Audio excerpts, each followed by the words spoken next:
What's good, y'all? It's your dog, the Urban Juggernaut. We are back with another episode of the Backhouse podcast. I am your host, Sean Black. And you might have seen my man. He's always been with us here. And we're actually thinking of a new show that we can run out of here and everything. So this is actually going to be the pre-show to that. We're going to find a name. We're going to probably jazz it up in here a little bit more. We need a new banner. And I'm here with the leader of the H gang. There you go. Y'all know him. Manager, rapper, actor, so many titles. Mr. Young Event. So many titles. International hip hop star. Yeah. Big shout out. Y'all seen him perform Mucho Fuego here. Y'all seen him perform Automatic at the Block Party. Make sure to check out those singles on all platforms. That is our dog. So, today, once again, doubling back, of course, the Amped Up Wrestling supports everyone, race, religion, culture. If you have something positive to say, a positive message, this is a place to share your message, a place to vent, place to chill, as we bring it to the world. Not just about pro wrestling. You're going to see some new matches coming. We're fans, don't trip. But, of course, we're going to touch on the real topics.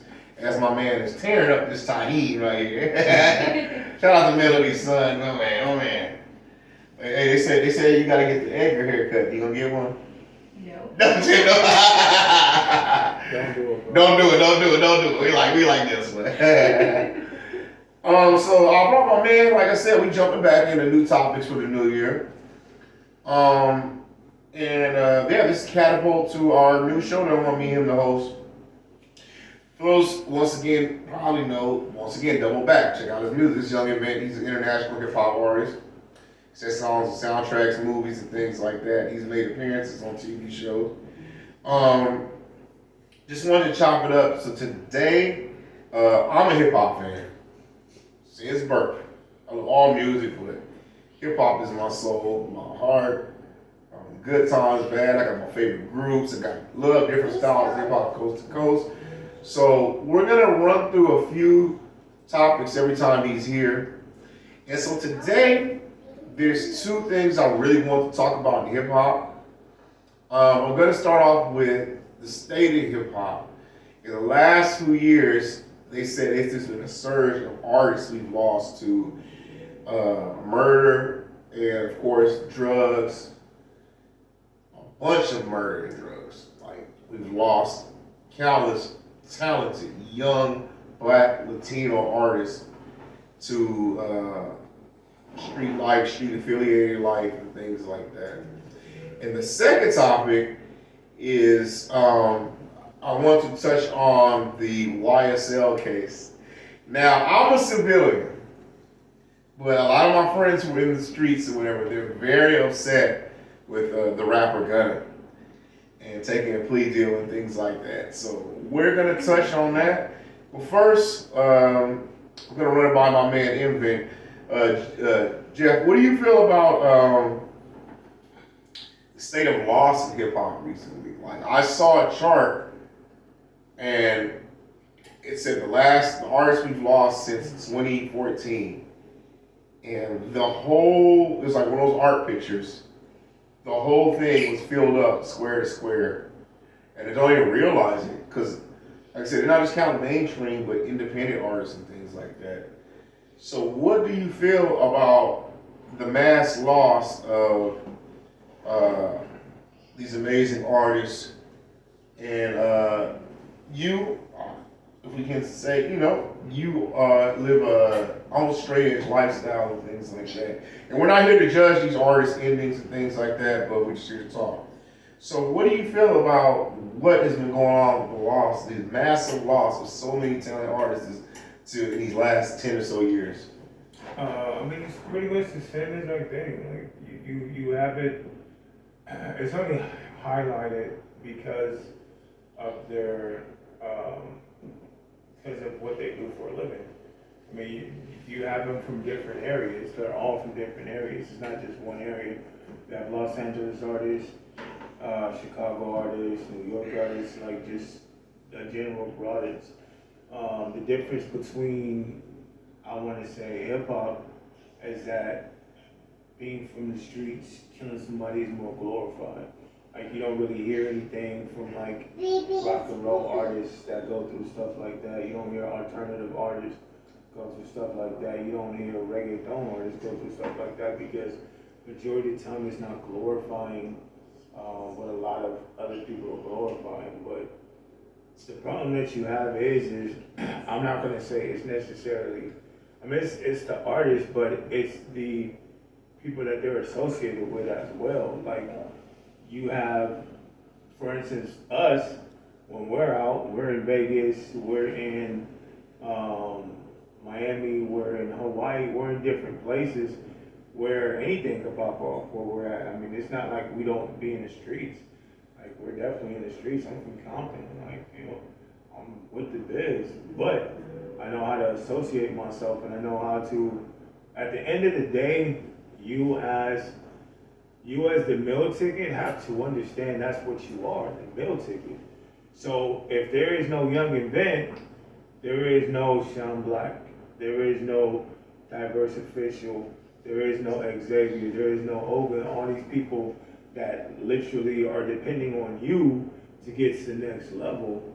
And that's the sad part about it because they don't see that. And then a lot of them feel untouchable because they're around like 70, 30 different dudes or whatever have you. So I mean, that's all it is. It's just a lot of people feel like they're untouchable. And that's like the worst feeling to feel like you're untouchable because then you start losing sight of everything you're associated with.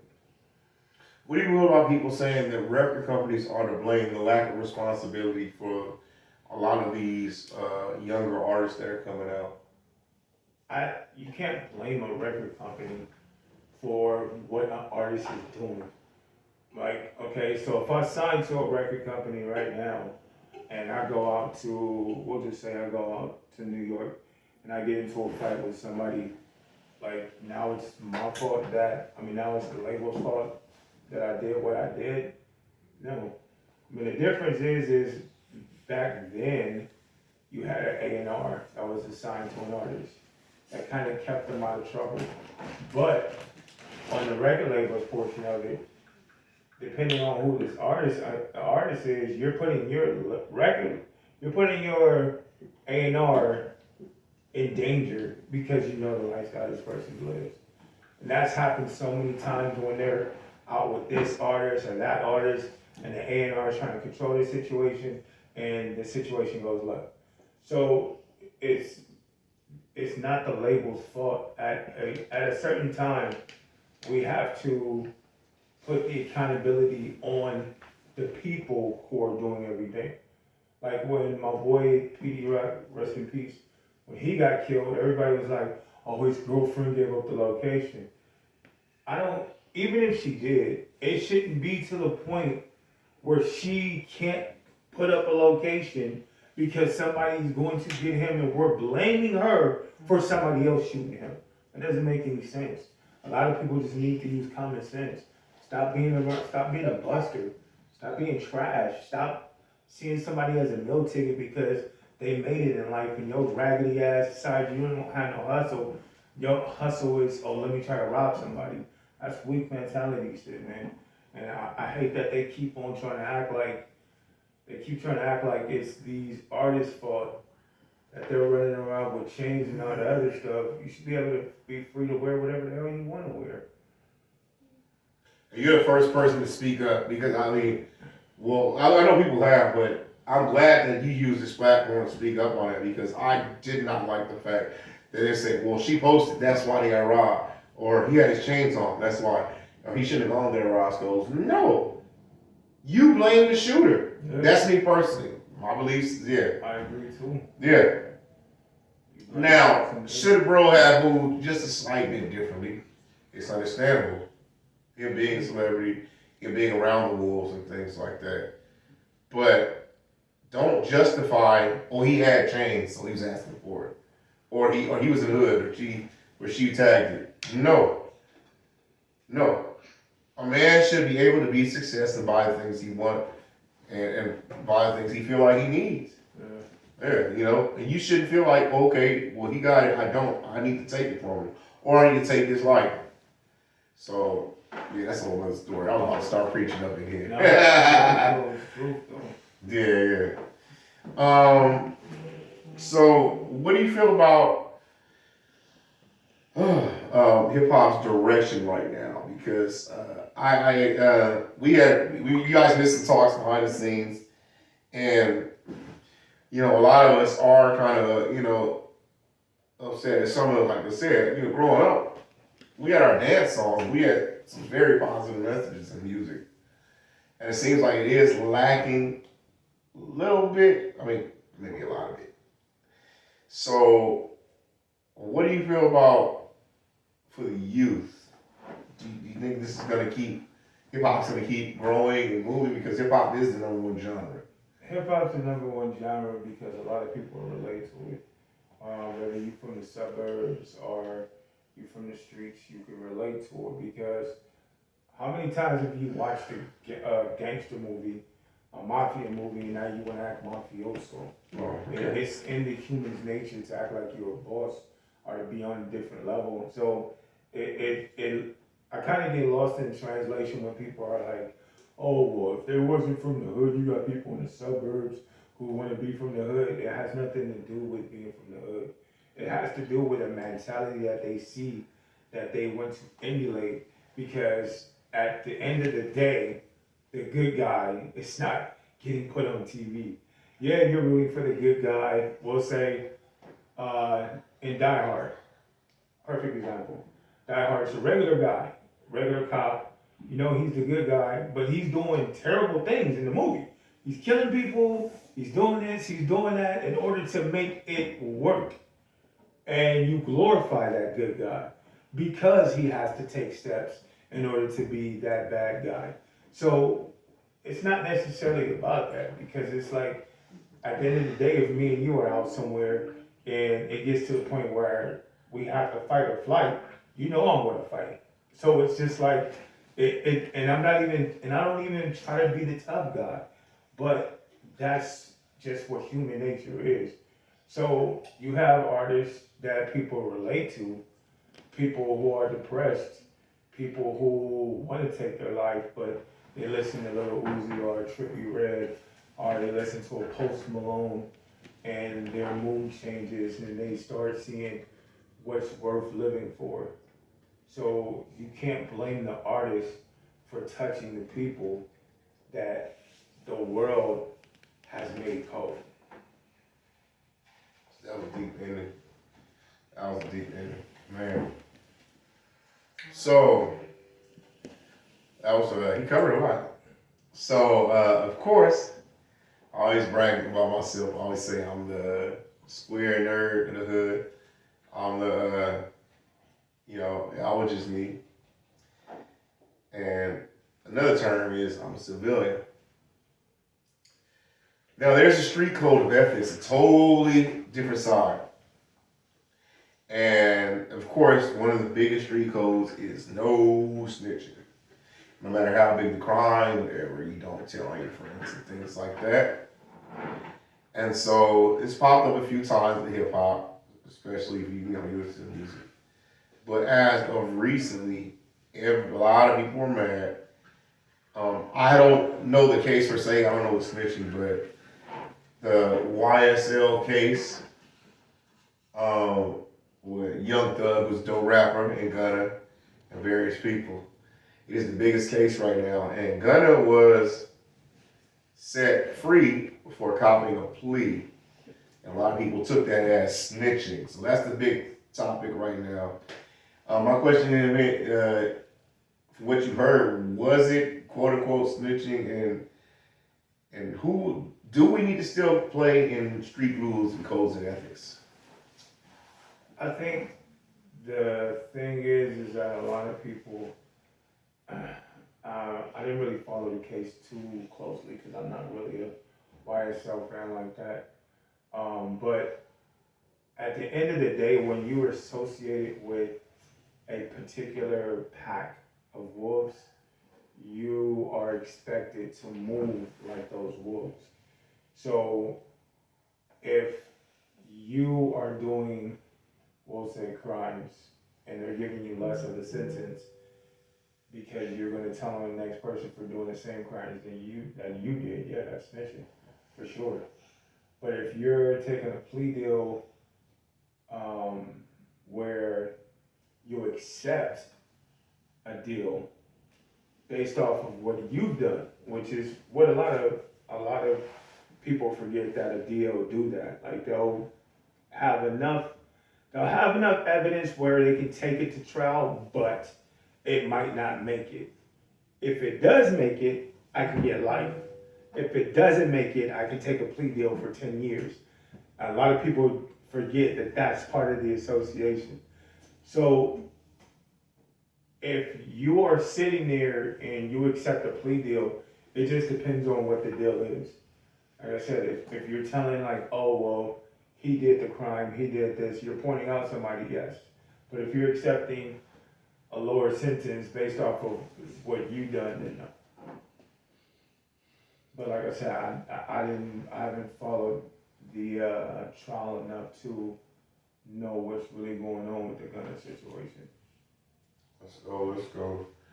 And I'm a civilian, so if I get in trouble, I'm telling on everybody. I'm gonna get up out of there. I'm telling on everybody because I ain't a gangster. Except my man.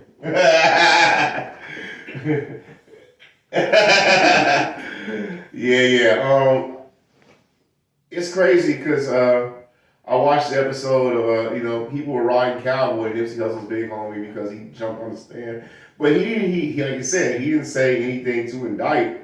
He just cleared Nipsey's name of something that was said, and there's a lot of people who are upset. They're like, he got on the stand. He's an OG. He's an OG. But the thing is, like I said, he didn't indict anybody. So, and then it really brings up the question because, you know what, I'm not going to bring up Nip out of respect because I know a lot of these people. Little situations to where people will really know and love a person and see a crime happen to them and they won't speak up. That to me is really, really weird. I understand it's a street code and ethics and things like that, but I can't watch something happen to somebody I love and not just do nothing. And the street code is like, okay, you wait it out, then you go get them back. But the cycle just keeps coming. It's a never-ending cycle, you know? So, I'm gonna hurry up because I know baby girl wanna go. She said, hey, come on. Yeah. And lastly, what do you feel about this generation hip hop? You know, we're all in, and technically you're a part of it. So what do you feel about, because things come with time, a lot of changes, what are you feeling about this time right here, this wave? A lot of people are saying that hip hop's not what it used to be. Well, if you really think about it, hip hop is exactly what it used to be.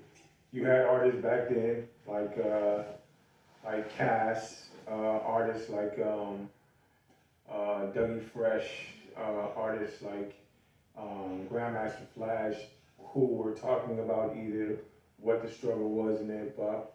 You had artists like Ice-T that was talking about the DJs, and then you had artists who were talking about the flashy, living the life and having so much money. The first commercial hip hop song, he was bragging about having a color TV and a limo and all that other stuff. And everybody knows that word for word. But now all of a sudden, because you're an older generation, and now you're associating what the newer people are doing, and you can't relate to what the newer people are doing, then it becomes you guys aren't doing what we used to do. We are doing what we used to do. A lot of people are doing exactly what they used to do. Like a lot of people are like, oh, well, there wasn't this many murders and this many this. It was a lot of murders back then. The only difference is they didn't find the bodies till 30 years later because they didn't have the technology that we have now. How many serial killers didn't get caught for years on end? I'm talking years, bro. I'm talking years on end because they didn't have the technology that they have now. So it's the same thing we've been living. It's just a different feed, a different, newer version of people. Plus, you have to think about it. You went from 5 billion people to 8 billion people. So that's 3 billion more people to do exactly what 5 billion people were doing. So it's the same thing. Nothing's new under the sun. It's just more transparent now. Yes. And like I said, this episode was definitely about, as they say, one of many more. Hip hop is very influential. From our neighborhoods, wherever we from, we get that. We stand on the shoulders of a lot of legends. And my personal thing is I care about the future. And straight up, some of the messages ain't that great. And we didn't have to, like I said, growing up, we didn't have to deal with the drug and pill culture and things like that. I mean, most we heard about was Lil Weed and St. Ives. Let's hit the corner store, they know St. Ives. Back then, you still had people who used to glorify doing drugs, doing coke or selling coke. It's just the difference is that coke's not necessarily it's looked bad upon, but you have regular CEOs or people in high places that do it or go to a cocaine party, and it's not necessarily accepted, but it's not going to be talked down upon. Whereas somebody's doing crack, and we used to have people who do crack back then and talk about how they used to get high off of all kind of other stuff. So it's the same thing. It's just the difference is that you have people who glorify pill popping. I remember watching Beetlejuice, and they were trying to wake up Lydia's mom, and she's like, "Oh, she's sleeping with Prince Valiant tonight." That was in the 80s. They were talking about doing volume. So it's always been there. It's just the only difference is you have more people who are influenced by it and more people who are doing it. Yeah. Well, sir, you've been a great co-host. We will hope to bring you back soon. You've been a great co-host. Well, I think he should get the Edgar cut. We're gonna start right there. Leave this. Then I'll do a Bob, Justin Bieber. Yeah. But thank you for being a good co-host. Remember to support the show. Find me on Venmo, Cash App. Jason will run it by the bottom. Like I said, I'm not in here. We got a little studio. I'm not in here pandering. You don't see me with $1,000 J's and thing on. All the money comes back to the program, back into Amped Up Wrestling. Find me at Ing City Champ. I'm sorry. Find me on IG, Urban_Juggernaut. Twitter at Ing City Champ. And on Facebook, Sean Black. That's it. Everything's Young Event. That's it.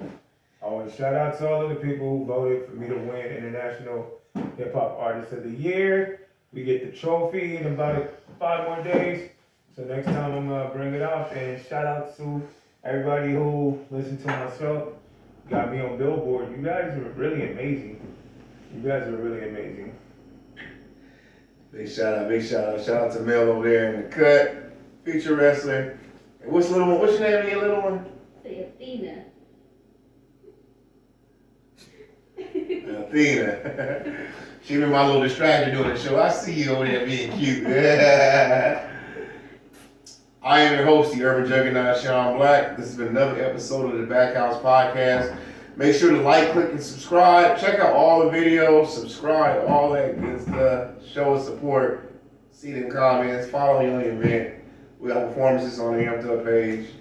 I will see you all soon. Happy New Year, y'all. Peace.